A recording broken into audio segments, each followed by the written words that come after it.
pulmón es importantísimo y obviamente, bueno, ya no sé, los chicos nuevos no sé si ya han estado en guardia o no, pero los chicos que vienen de antes ya han estado y vieron que lo más importante es hacer el diagnóstico temprano y el tratamiento oportuno, porque eso tiene relevancia en el pronóstico y en la evolución de ese paciente. Entonces, bueno, por eso puse, digamos, que es una emergencia médica crítica. Si no se diagnostica y se empieza el tratamiento rápidamente, puede conducir a la muerte del paciente. Es por una acumulación rápida de líquido, que eso después vamos a ver las causas que tienen. Lo más probable, digamos, y lo con más frecuencia llega a la guardia, es por una disfunción, digamos, del miocardio. Y bueno, y la importancia, como les decía, del tratamiento oportuno, ni bien lo diagnostican. Bueno, entonces, es la condición caracterizada por la acumulación súbita de líquido, que eso es en el tejido pulmonar, en los alvéolos y en el intersticio, conduce a la insuficiencia respiratoria aguda. Eso lleva, por supuesto, a una hipoxemia y que compromete la vida del paciente, ¿no? El origen, que puede ser cardiogénico en la grandísima mayoría de los casos, eso es por una causa de una falla cardíaca, que puede ser o por un infarto de miocardio extenso o porque tiene previamente una insuficiencia cardíaca que se descompensa, y que eso es en la mayoría de los casos.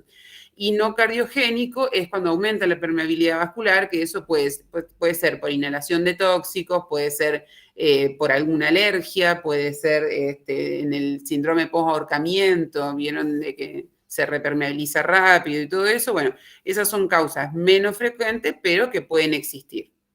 Y tiene, obviamente, que diagnosticarlo, ¿no es cierto? El edema agudo de pulmón en sí es el diagnóstico, el cuadro clínico y lo que empezamos a tratar. Lo que pasa es que siempre, sí o sí, hay que diagnosticar la causa subyacente, porque no vamos a hacer el mismo tratamiento en un infarto agudo de miocardio que en una anafilaxia, por ejemplo, ¿no?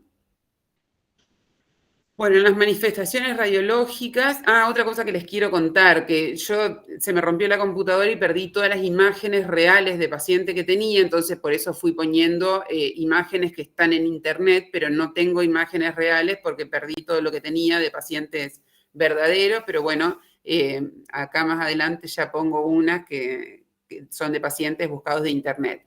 Los hallazgos son: lo más frecuente es las alas de mariposa, ¿no es cierto? El infiltrado, eso que se ve en alas de mariposa.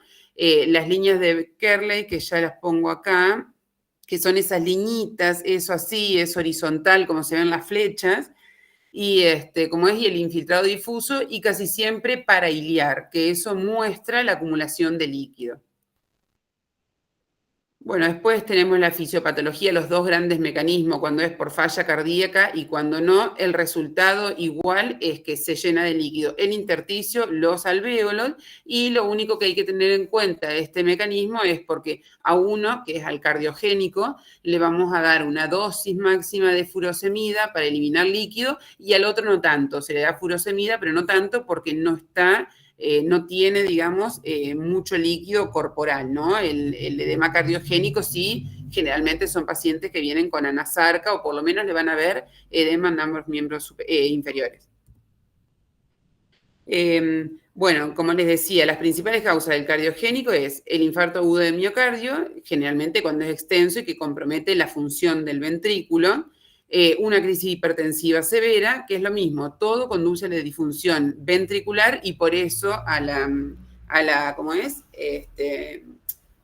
Una función sistólica ventricular que no corresponde, y entonces todo eso al fallo cardíaco. Las arritmias descompensantes, que esas pueden ser taqui o bradiarritmias, de acuerdo cuál sea y el ritmo que tiene, eso igual lo deben haber visto en clínica, imagino. Y la insuficiencia valvular aguda, que la insuficiencia valvular aguda generalmente también es por un infarto agudo de miocardio. Bueno, el no cardiogénico puede ser un síndrome de distrés respiratorio, que eso lo causa o una sepsis severa o un trauma pulmonar grave, que con una contusión y eso, o una neumonía. El síndrome, digamos, el edema pulmonar post-obstructivo, es por una post-extubación, por un laringoespasmo o por un cuerpo extraño, o también, digamos, en el ahorcamiento. En los pacientes que tienen ahorcamiento y que zafan de ese ahorcamiento, pueden tener edema pulmonar postobstructivo, y es el que yo les digo que generalmente no se le da tanta dosis de diurético como el cardiogénico. Y las otras causas son inhalación de humo o reacción post-transfusión sanguínea. Vieron que hay que pasarle primero furosemida y pasar lentamente, digamos, la unidad de sangre, porque pueden generar un edema agudo de pulmón. Y sobredosis de opiáceo también, yo nunca vi igual. Bueno, no, esto lo había sacado porque era de pediatría y no pienso ni meterme en pediatría. Pero bueno, los signos y síntomas clave es como yo les decía, ustedes van a ver que el paciente llega con disnea, con ortopnea, esa tos característica con expectoración que se le llama lavado de sangre, es patognomónica y sí la tiene, y sí es verdad, tose y tiene una expectoración, no es hemóptisis, es como si fuera un líquido serohemático rosadito y espumoso. Bueno, va a tener taquicardia, sudoración, obviamente va a tener cianosis periférica, generalmente periférica, no vienen tanto con cianosis central, pero obviamente que si pasa el tiempo sí va a ser la cianosis central. A la ocultación se le escuchan los rales crepitantes, vivasales, y en general se escucha en todo el campo, excepto que tenga silencio ocultatorio. De todas maneras, cuando ustedes vean llegar el paciente y lo van a escuchar, parece que está haciendo burbujitas con la boca, porque el paciente no puede ni hablar una sola palabra y se le escucha, digamos, los rales se le escuchan sin estetoscopio. Bueno, acá el abordaje, bueno, en la historia del examen físico, por supuesto que al paciente en ese momento no le van a poder sacar una sola palabra en una anamnesis. Generalmente un médico empieza a atender al paciente y otro va e interroga a los familiares, ¿no? Al examen físico sí, eso se va a notar, se nota enseguida. De que tiene un edema agudo de pulmón, entonces ahí inmediatamente ya es más o menos como el trauma, como lo que siempre explicamos en el trauma, que uno va haciendo el examen físico, bueno, o el interrogatorio a los familiares afuera y ya va haciendo el tratamiento que corresponde, ¿no? Por lo menos va poniendo las vías, le va poniendo una máscara con oxígeno. Se hace una radiografía de tórax, que eso se puede hacer en el shock room, no hay que llevar el paciente a ningún lado, no hay que trasladarlo y ni tampoco hay que demorar el comienzo del tratamiento para tener una radiografía. Obviamente que se lo conecta, digamos, se hace monitoreo con electrodos de la función cardíaca y de la saturación de oxígeno, y ecocardiograma rara vez se hace en guardia, esos generalmente lo hacen después cuando el paciente ya está compensado, relativamente compensado, y sube, en este caso, al primer piso, la unidad coronaria. Y después, como yo les decía, los estudios complementarios que hay que hacerle al paciente para ver, digamos, el origen, la causa del edema agudo de pulmón, es el electrocardiograma para ver, por supuesto, si no hay algún síndrome coronario agudo o si no hay alguna arritmia, sea taquiarritmia o bradiarritmia.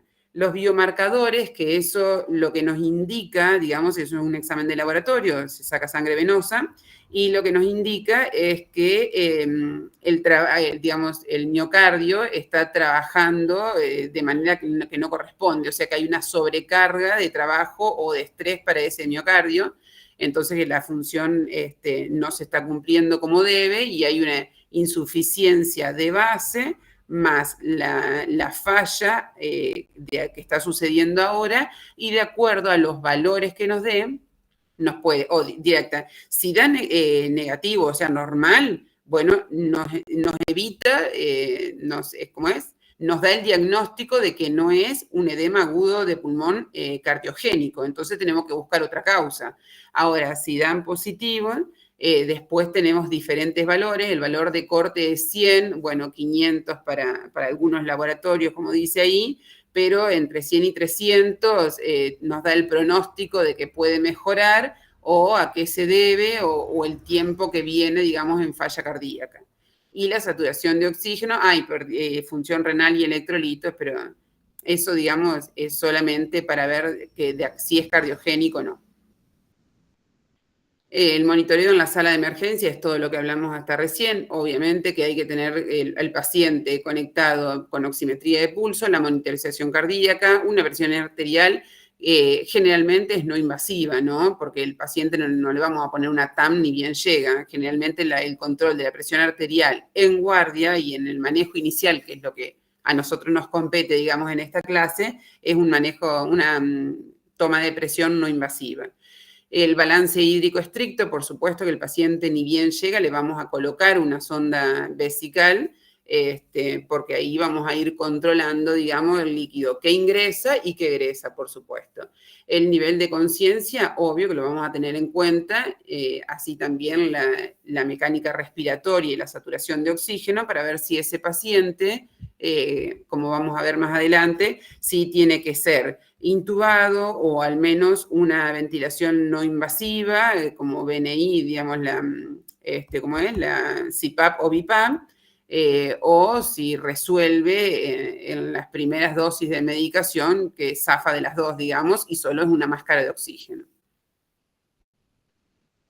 Bueno, ahí como les decía, entonces la posición generalmente tiene que estar semisentado y con las piernas colgando. La verdad que con las piernas colgando es casi imposible porque, digamos, si nosotros en nuestras camillas queremos dejarlo con las piernas colgando, no tenemos respaldo para que el paciente esté, digamos, por lo menos apoyada la espalda en algo y entonces es imposible porque el paciente no se sostiene solo, así que está semisentado a 45, 50 grados el respaldo de la cama, pero en líneas generales no tienen las piernitas colgando. Y como les decía, ni bien llega, se pone oxígeno con la máscara, y si con el oxígeno más el comienzo del tratamiento no mejora la mecánica respiratoria, la saturación de oxígeno, se puede poner CPAP o BiPAP, que son ambas ventilaciones no invasivas, y si no, termina intubado el paciente. Tratando de evitar eso, existen ahora esas máscaras de ventilación no invasiva y que se usan en guardia. Los diuréticos, el bolo inicial es de 80 miligramos, pocas veces se hace 40, bueno, excepto que ustedes tengan la causa de entrada y que sepan que no es cardiogénico. Entonces se hace 80 y se puede hacer hasta 1500 miligramos de furosemida, esperando, digamos, que el paciente revierta, digamos, el estado de edema agudo de pulmón. Es una dosis amplia, generalmente no se llega a eso, pero se puede hacer hasta esa dosis. Y se va repitiendo, ¿no es cierto? Eso se hace endovenoso, en bolo, y se va repitiendo, de acuerdo a la presión arterial y a cómo vaya mejorando el paciente. Los vasodilatadores, nitroglicerina, que habitualmente sublingual no se usa, porque sublingual no tenemos mucho control, digamos, de lo que puede absorber y no se les baja de toda la presión. Entonces lo hacemos endovenoso y con bomba, y eso se prepara, digamos, en un sachet con solución fisiológica y se preparan las ampollitas y se va pasando en bomba. Se va pasando también de acuerdo al requerimiento, de acuerdo a la presión arterial que tenga el paciente y al requerimiento que vaya teniendo, digamos, si va bajando o no esa presión arterial. Se puede empezar con poquitas gotas por minuto, pero se puede agregar, no sé, hasta 60, 80. Como es, eso vamos a ir viendo como el paciente está conectado al monitor, vamos a ir viendo y entonces cuando empieza a bajar la presión, habitualmente mejoran muchísimo cuando baja la presión, entonces ahí, bueno, uno le vuelve a regular y pasa el goteo más lento de la nitroglicerina. Y el control hemodinámico, bueno, como les decía, por supuesto, eso es medición de la presión arterial, de la frecuencia cardíaca y de la diuresis. Y bueno, ahí abajo está el cuadrito eso de lo que yo les decía, cuando no es un edema cardiogénico, que no está lleno de líquido el paciente, no se le puede hacer tanta dosis de diurético, pero sí el bolo inicial no hay ningún problema.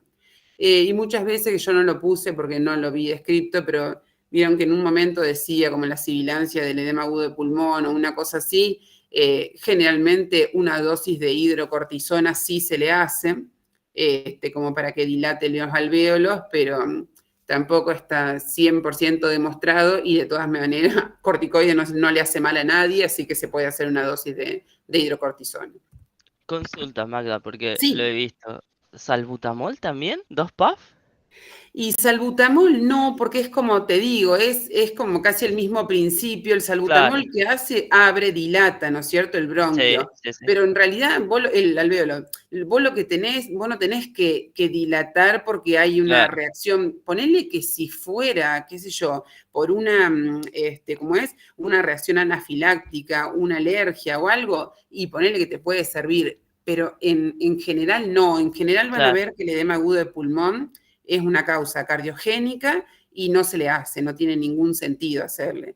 Y sobre todo si encima tiene algo de arritmia o si tiene, digamos, una frecuencia cardíaca aumentada y le hacemos salbutamol, va a ser peor también. claro. Pero, Claro, sí. pero Yo lo vi y cuando lo vi me quedé pensándolo y dije, ¿cuál es la razón? Y no, la claro. verdad, Magda, después terminé cansado de la guardia y nunca más lo busqué, sinceramente. Claro, no, no, no, pero no, no, en líneas generales no, para el edema agudo de pulmón no se usa. Sí, por ahí, digamos, bueno, me imagino que no todos hacen acá la PFO, pero acá, digamos, y en diferentes guardias pueden ver diferentes tratamientos. Ahora estamos tratando de volver a los ateneos que hacíamos antes, como para más o menos seguir para todo un mismo protocolo en todas las guardias.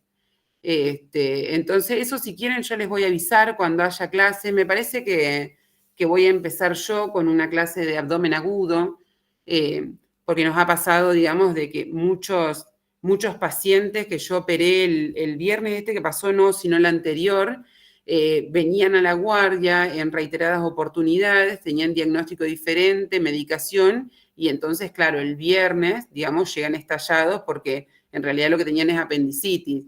El abdomen, yo siempre digo lo mismo, es recontra traicionero porque es difícil de diagnosticar un abdomen agudo quirúrgico, pero bueno, lo más importante es no medicarlo, como le hemos repetido siempre, supongo que ya nos habrán escuchado decir eso. Entonces, vamos a empezar, yo hablé con Andri López, que ahora es el jefe de guardia, como para empezar a dar unos ateneos del manejo de los pacientes en guardia, y me parece que voy a empezar yo con abdomen agudo, pero él también va a buscar, y yo me ofrecí, por supuesto, ¿cómo es? A dar algunas clasecitas también de todo esto, de edema agudo de pulmón, del manejo de los síndromes coronarios agudos, del manejo de una neumonía, de POC, y todo eso va a estar, y de una CB también. Si bien ahí en el hospital nosotros estamos bastante contenidos porque llamamos enseguida al cardiólogo de guardia, al intensivista de guardia o a lo que sea, pero el manejo inicial por ahí está bueno. Entonces, está bueno saberlo porque entonces uno, digamos, no pierde tiempo, sobre todo para estos casos así, el edema agudo de pulmón.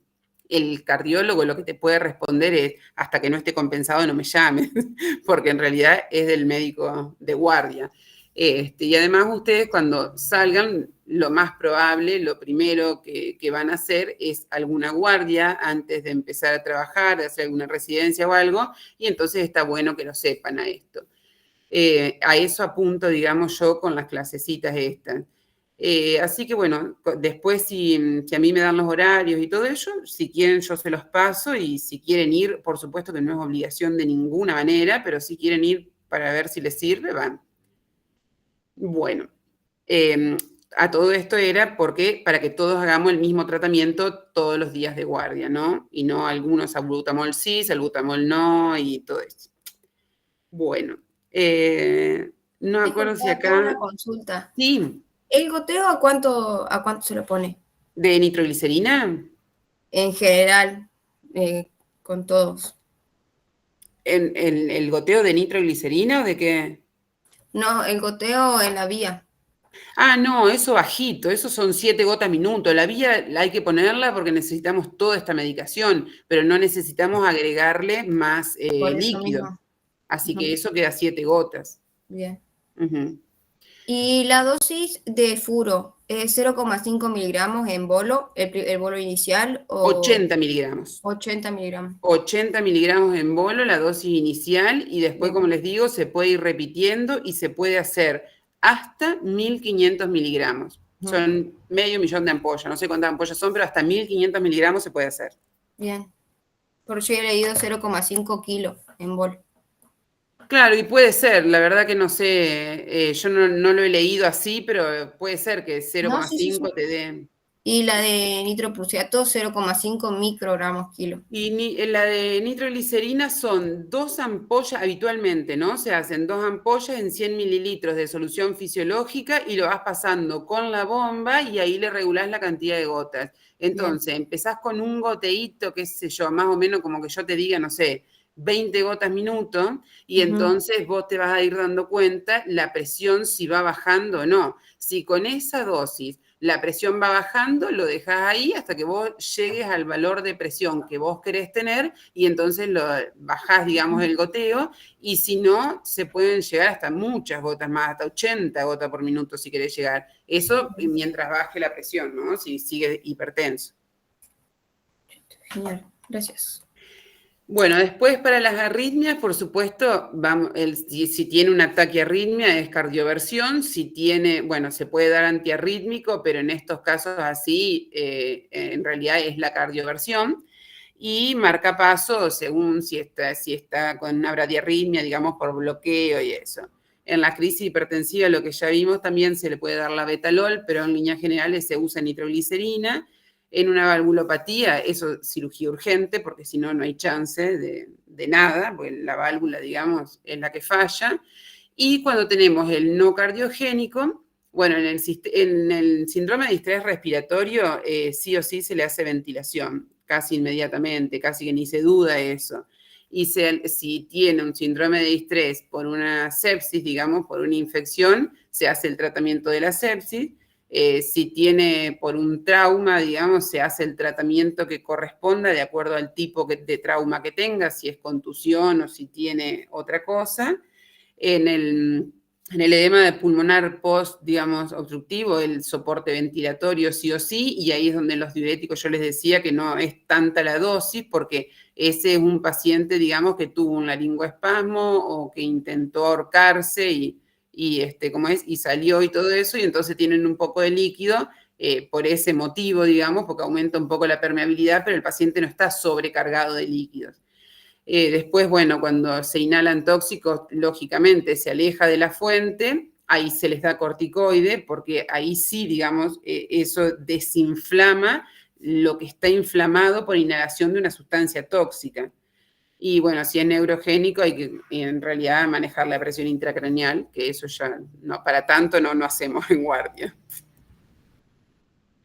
Bueno, ventilación mecánica. ¿Cuándo se llega el paciente a ventilación mecánica? Es como yo les decía hoy, la indicación, si es una hipoxemia refractaria, o sea, no mejora ni con el tratamiento que nosotros instauramos, ni con la ventilación no invasiva, que es la CPAP o BiPAP. Si no funciona con eso, bueno, listo, el paciente tiene que intubarse. Por supuesto, si se agota, digamos, por una mala mecánica respiratoria, también tiene que intubarse. Consigue saturar, no sé, 95%, pero a fuerza de usar todos los músculos del cuerpo, eso se tiene que intubar, sí o sí.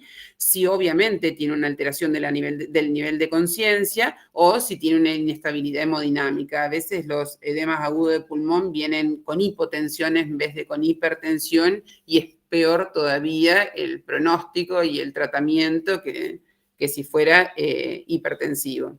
Igual la grandísima mayoría de los edemas agudos del pulmón vienen hipertensivos.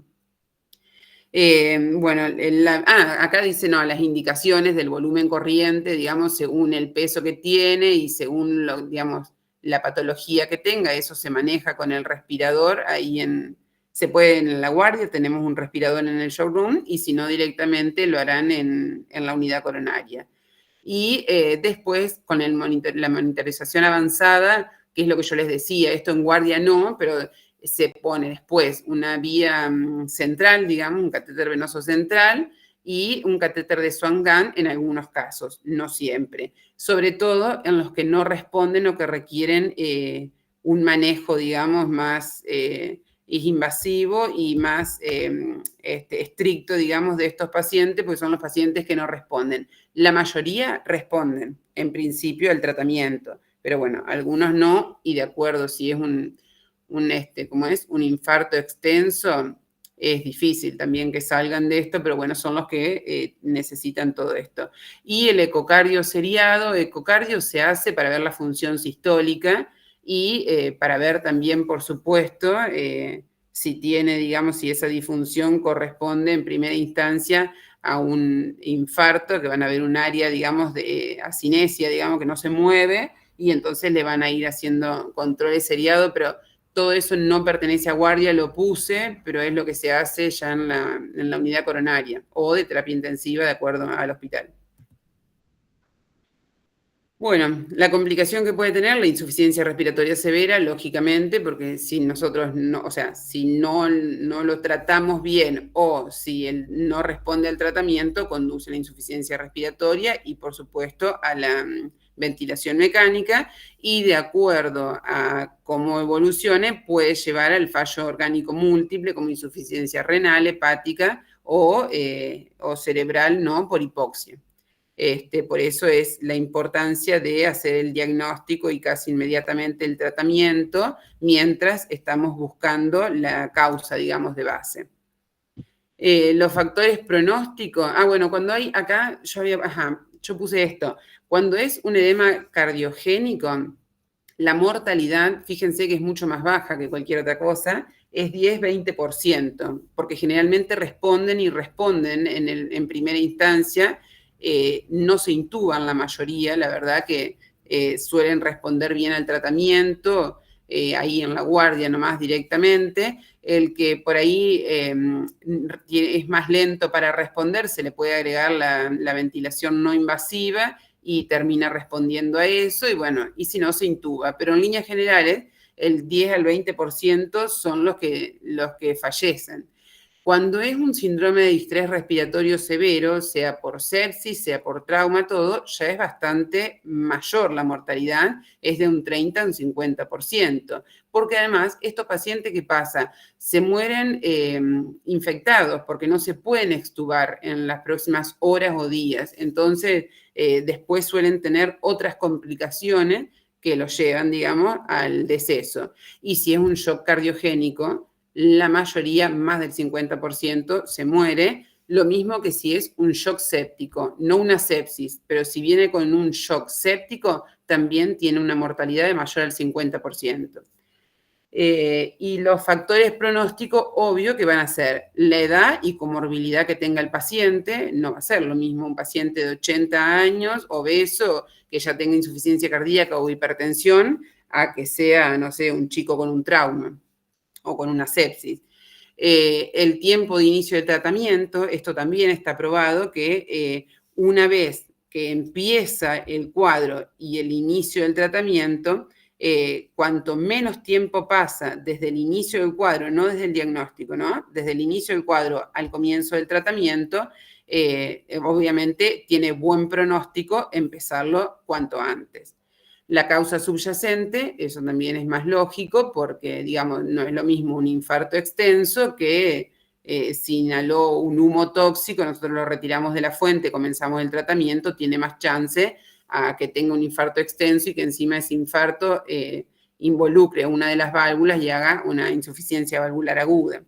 Y la respuesta a la terapia inicial. Generalmente en las primeras dosis de furosemida, y o si es hipertensivo y nosotros ya ponemos el goteo de nitroglicerina, el paciente por lo menos lo van a empezar a que respira menos agitado, con menos dificultad y empieza a decir unas palabras. Esto también es, vieron cuando vienen con crisis asmática o EPOC, que viene el paciente y no puede decir una sola palabra entera, bueno, y después empieza a decir palabras enteras, frases, todo eso es que va mejorando.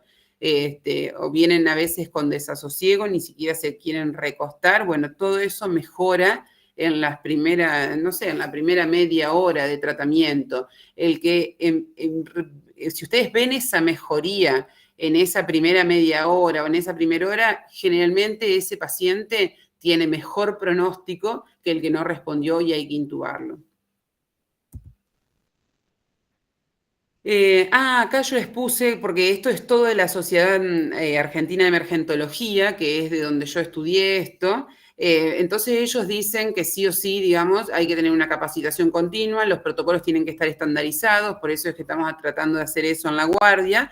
El trabajo debe ser multidisciplinario, no solo el emergentólogo, digamos, o el médico de la guardia, con el cardiólogo, sino que además el enfermero tiene que estar también capacitado, como es para atender este tipo de pacientes, así como para atender un trauma o para atender, o sea, son enfermeros que tienen que saber, así como el médico de guardia tiene que saber manejar estos pacientes, bueno, el enfermero también, bueno, puede estar fijándose o, digamos, viendo si le pone una vía, 2 vías, que generalmente eso, digamos, eso retrasa el diagnóstico y, perdón, el tratamiento, y entonces con eso empeora el pronóstico del paciente. Bueno, esto me parece que es lo mismo que ya venimos diciendo, sí. No, esto no. Esto se los puse ahora porque vieron que ahora, no sé si han visto que en algunas residencias se promociona que se hace ecografía a pie de cama. Eso es prácticamente el ecógrafo en este momento. Funciona como un segundo estetoscopio para casi todo, para el médico de guardia, para el intensivista. Bueno, obviamente el de guardia que hace trauma y el que hace estos casos así, y para el intensivista sobre todo, y también, bueno, existen esos protocolos POCUS, que es de la Sociedad de Ultrasonido de Argentina, y que se van dando, y después hay ecografías especializadas, ¿no? Ecografía especializada para urgencias, después ecocardio, después para ver los pacientes críticos. Entonces, saber todo eso, bueno, con lo de la ventilación no invasiva, que antes no se ponía en guardia tampoco, ahora sí, ya la tenemos en guardia, y con los biomarcadores que son el factor natriurético tipo B, no es atrial, digamos, sino el que se le dice el cerebral, ¿cómo es? Entonces, o el NT-proBNT, que ese es como el paso previo, digamos, al péptido del natriurético cerebral. Entonces, eso nos marcan, en pocos minutos, marcan, digamos, si hay una disfunción cardíaca o no, y entonces ahí ya podemos tener una aproximación al diagnóstico.